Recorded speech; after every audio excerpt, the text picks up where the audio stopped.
Olá, segunda-feira, 26 de junho, o blog do Vitão encerrado a 10ª rodada. Fala muito, óbvio, de Corinthians e Grêmio. A final, a primeira final do Campeonato Brasileiro. Aliás, nunca foi final, não foi. Tanto que o Corinthians não deu a volta olímpica, mas a vitória de 1-0 em conteste coloca o Corinthians numa situação muito tranquila. 4 pontos de diferença em relação ao Grêmio, 9 pontos em relação ao Flamengo, que é o terceiro colocado.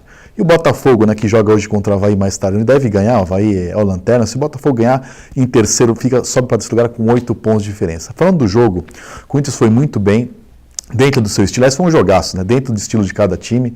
O Grêmio tentando procurar o jogo, o Corinthians se defendendo e procurando. O Corinthians foi mais eficiente. Paulo Roberto, único reserva, jogou muito bem no lugar do Gabriel. Fez 2 jogadas muito boas. Numa, o Marcelo Grou fez a defesa no primeiro tempo, e no segundo tempo saiu o gol do Jadson num peru do Marcelo Grou.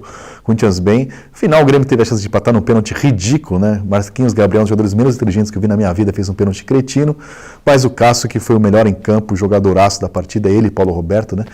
Fez a defesa, já tinha feito 3 defesas, e Luan, que vinha sendo o melhor jogador do Campeonato Brasileiro, fez uma partida muito ruim, perdeu um gol na pequena área, perdeu o pênalti e não esteve bem. No Corinthians, ao contrário, né, a defesa foi muito bem, Paulo Roberto foi muito bem, Romero, quem diria, foi muito bem, Corinthians mais líder do que nunca. Foi o grande jogo da rodada. Agora o Corinthians tem 2 jogos em casa contra Botafogo e Ponte Preta, quer dizer, a tendência é muito cedo para falar em título, etc., mas o Corinthians, que de quarta força do Campeonato Paulista, é sem dúvida candidato ao título, algo que pouca gente, inclusive eu, não acreditava antes do campeonato. Agora vamos virar a tabela de ponta cabeça. O São Paulo, hein? 5º jogo seguido sem vitória, mais um vexame. Vexame empatar em casa com o Fluminense? Não, não é um vexame. Vexame é ficar 5 jogos sem ganhar e o treinador falar que joga de igual para igual com qualquer time, assim, a falta de noção de realidade, assim. Ele vive na Patolândia, no mundo do pato, assim. Rogério Ceni totalmente fora da realidade. E tem que agradecer Renan Ribeiro, que foi o goleiro do São Paulo, melhor em campo. Não fosse ele, o Fluminense tinha ganho no Morumbi. São Paulo apenas 1 ponto à frente da zona de rebaixamento, com 11 pontinhos. Palmeiras, por sua vez, mesmo mesclando alguns jogadores, fez uma boa partida em Campinas com a ajuda do Aranha, né? E um belo futebol de Guerra, que vem sendo disparado o melhor jogador do Palmeiras do ano, venezuelano.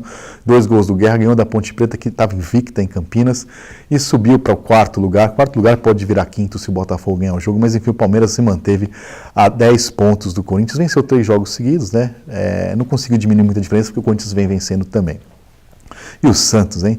Lever Coupe, o Lever Manchado Coupe, né? O Santos fez uma péssima partida contra o Sport, mais uma péssima. Lucas Lima, que não foi para a vitória para jogar pôquer, voltou a jogar muito mal. Nogueira, que zagueiro fraco, enfim, o Santos conseguiu perder para o Sport na Vila Belmiro, mais uma vez não lotou a Vila. Mais uma vez o Santos jogou muito pouco e o Santos muito longe. O Santos, que era o 3º colocado, caiu na tabela, enfim. O Santos precisa melhorar muito se quiser. O Santos, que é o atual vice-campeão paulista, né? Tá na Copa do Brasil, tá na Libertadores, mas com esse futebol aí, não vai longe não. Ou joga a bola ou vai ficar nas 3 frentes. Esse é o Campeonato Brasileiro. O Vasco ganhou em casa mais uma vez. O Vasco joga mais em casa que todo mundo, uma tabela estranha. Tá no 6º lugar, um campeonato muito diferente. O que parece ficar bem claro é: Corinthians desgarrou. Grêmio, apesar da derrota, manteve-se a 4 pontos, mas sábado tem um jogo complicado contra o Palmeiras em São Paulo, quer dizer, um jogo que, se perder, o Palmeiras cola, mas o Grêmio se distancia 7 pontos. O Campeonato Brasileiro vai pegando o breu. O Corinthians tem Sul-Americano no meio de semana, vai poupar alguns jogadores. Campeonato legal, mas assim, um corintiano que não se iluda, né? Não foi uma final, tanto que não tem volta olímpica, mas tem o direito total de comemorar. E o nome dessa vitória, eu falei em Cássio, falei em Paulo Roberto, mas o nome é Fábio Carille. O Corinthians foi organizado do começo ao fim. Paulo Roberto, reserva do Bahia do Sport, jogadorzinho fraco, chegou e jogou no Corinthians de lateral, de volante, foi um dos melhores em campo. E tem time aí que contrata e o treinador está totalmente perdido, não sabe nem que esquema colocar. Quer dizer, é trabalho do treinador também organizar o time, colocar as peças para funcionar, e o Carille tem feito isso. O Corinthians é campeão paulista por causa do Carille e é líder do campeonato também por causa do Carille. Ontem, por exemplo, o Rodriguinho não jogou tão bem, que vinha sendo destaque.